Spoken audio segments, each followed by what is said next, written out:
Ben Wallace will go down in history as one of the most dominant defenders that there ever was. And his legacy is more than that. He's the first undrafted player to make it to the Hall of Fame. And did I mention his championship? Or his elite rebounding? Or his leadership? Or his build? Or his hair? It might sound like I'm getting more and more superficial as I go down the list, but the fact that even his hairstyle was iconic is such a stark contrast to how his career started, or nearly didn't start.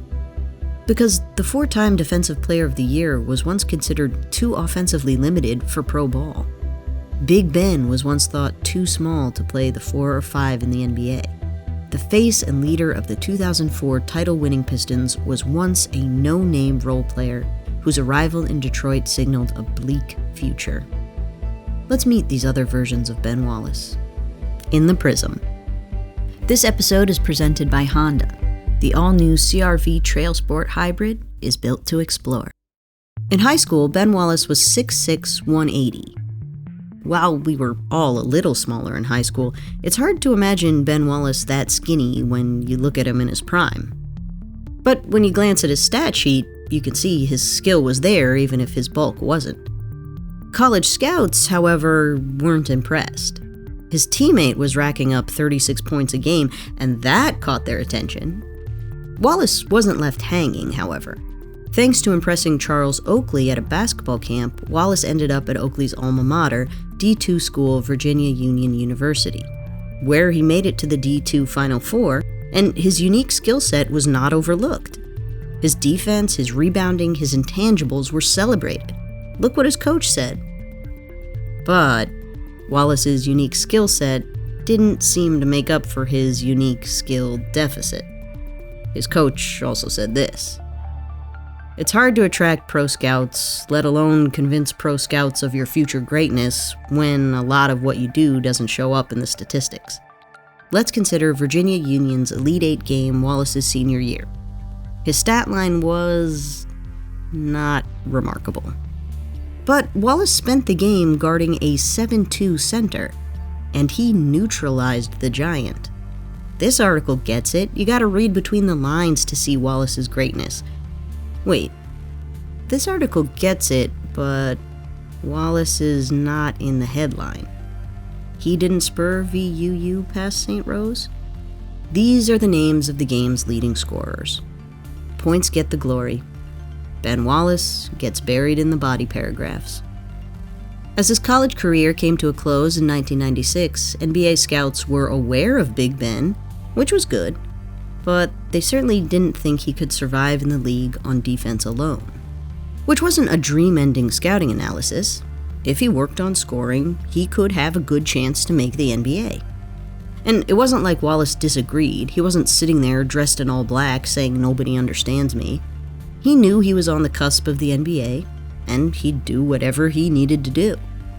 Nobody, including the player himself, could look at the Ben Wallace of 1996 and see what he was capable of becoming. Take that along with the fact that the 96 draft class was one of the best in history, and Big Ben was not chosen. He did, however, get a tryout with the Celtics that summer, which brings us to another version of Ben Wallace. Too small for the post. During the tryout period, the Celtics played Wallace at the wing because of his height, despite his prior work experience.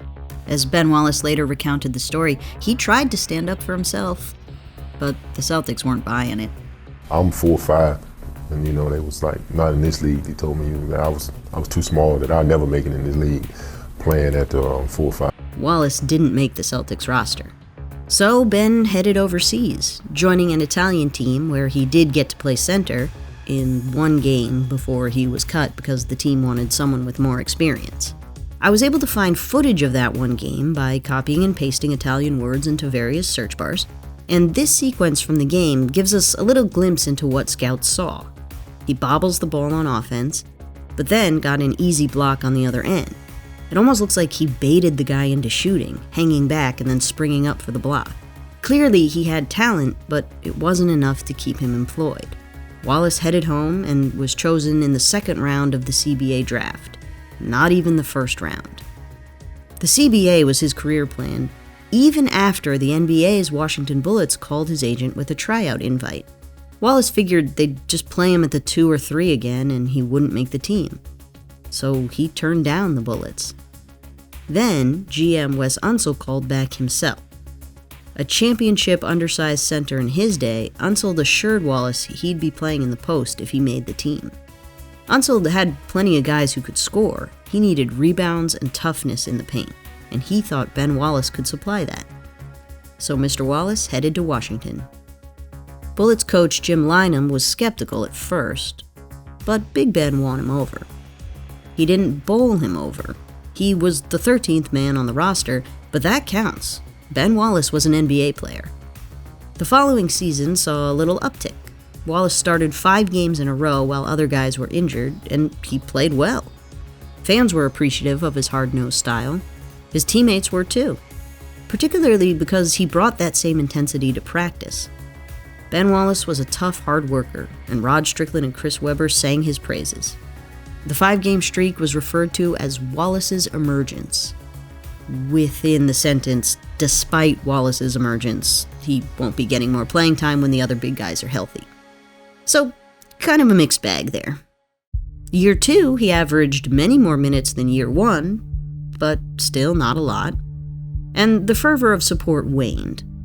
But being a mediocre sub is better than being the 13th man. Or not in the league at all. Year 3, his stat line improved, and because of teammate injuries, he got a lot more playing time, splitting the center role with Terry Davis. Problem was, the Wizards were quite stinky. And a lot of that was blamed on the Wallace-Davis co-center situation.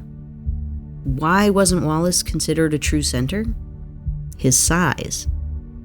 But hey, fine role player is better than mediocre sub, so let's take a win while we've got it. Because the fine times in Washington didn't last. The Wizards themselves bought the too small rhetoric. They traded Wallace to Orlando for true center Ike Austin. Even Wes Unseld, who personally knew what a smaller center was capable of, was like, yeah, it'll be nice to have a tall guy. While the trade probably felt like a rejection, it turned out to be a blessing, because it's in Orlando that we start to recognize glimpses of the Ben Wallace we know today. Yes, it's true, he still struggled on the offensive end, but the Magic didn't care. He was their starting power forward, and his job was to focus on defense and generate fast breaks. And he was very good at his job. In March, he had 3 games with 16 or more rebounds, and earned high praise from coach Doc Rivers. As the Magic made an unexpected playoff push, Wallace played through bone spurs, and the city fell in love with his effort and skill and attitude. He started to be described in much more positive terms. Yes, that is the guy I know. But all this praise didn't define Ben just yet, because it was in the context of being an underdog minimum contract guy on an underdog overachieving team. Expectations were low, and he exceeded them. At the end of the season, Wallace was a free agent, and with other teams courting him, the Magic GM posited that Wallace might not be so well liked under the expectations of a bigger contract. Which brings us to another version of Ben Wallace, a no-name role player on the rebuilding Detroit Pistons. Now, the Pistons didn't exactly trade one of the league's best players for Ben Wallace and Chucky Atkins. Grant Hill was going to Orlando in free agency, but the teams agreed to do it as a sign-and-trade with Atkins and Wallace as throw-ins. However, at the time, fans and the media reacted as if it was a direct Grant Hill for Wallace and Atkins trade. Because, after all, that's who the teams were getting. And it seemed pretty clear who won that trade. Wallace wasn't known on the national scene. His breakout season was on a team that didn't end up making the playoffs.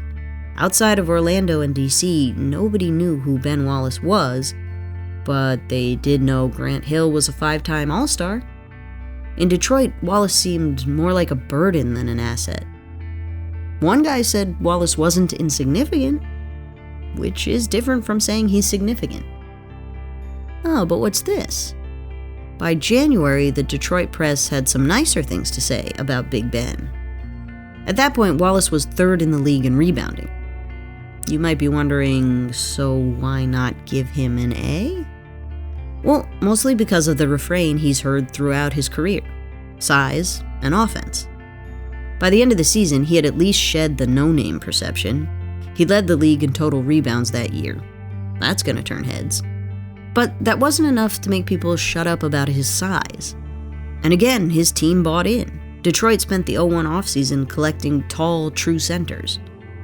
But that's okay, he'd get to play power forward, he's not being tossed out on the wing. And the Pistons were building around him, which is kinda cool for a guy who was on the cusp of the NBA 5 seasons ago. After going 32-50 in 01, nobody expected the Pistons to do anything in 2002. But they did. Flipping the script, they went 50-32 and made it to the Eastern Conference semis. And that was largely because Ben Wallace became Ben Wallace. Yeah, that one. He was Defensive Player of the Year and led the league in rebounds per game. Wallace attributed the shift to Rick Carlisle and the rest of the coaching staff giving him minutes and opportunity and not relegating him to merely a role player. And the rest was history. Multiple All-Star appearances, a title, face of the franchise, a wonderful legacy, and a wonderful life. His legacy is so strong, it could not be overshadowed by the next chapter of his career, butting heads with new Piston coach Flip Saunders, followed by a disappointing stint in Chicago. His legacy is so strong, it makes early analysis seem paradoxical. Offensively limited? Who cares? Too small? Is that a joke? A no-name role player? Man, open your mind. This is Ben Wallace, as we will always know him.